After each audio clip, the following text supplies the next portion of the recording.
سلام به همه شما گلدختران صحیفه من یک چیز میخوام برای شما برسونم. همتون سوال میتین که اپای فرانوز در مدت 3 کاتالوگ چخیل دایرکتر شده. دخترکا وقتی که برای آدم наставник خوبه، наставник که فکری انا همه دخترای کماندش میکنه و میخواد که دخترکای کماندش تیز موفق شود، یاردم میکنه، پدرکهو میمونه. برای انا همه گلدخترکا تیز پیش میروند. من از سببی که تیز دایرکتر شدم، наставник بهترین ما سبب شده که ریزوی و گلجمال. باور میکنن اپای گلجمال در انا همه سوهای فابریک و قدر موفقه که هر یک دختری که در کماندش میداره باید تا دایرکتر نکنه و آرام نمیسته. به همین خاطر در کماندش نگاه کنین چقدر تحفه ها موندگی.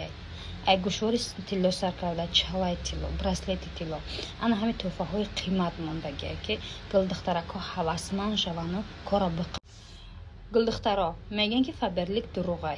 فابریک دروغ نیست. اول آدمیزاد باید به خودش باور داشته باشه، به خداوند تکیه کنه، بعد наставник بهترین داشته باشه.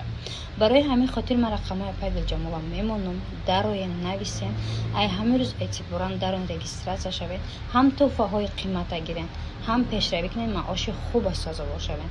گلدخترا فابریک خوبیش در چیه؟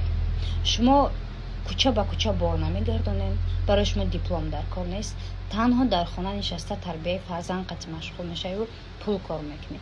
غیر از این چالای تیلا، گوشوار تیلا، تحفه های قیمت کی برای شما به هیچ میده؟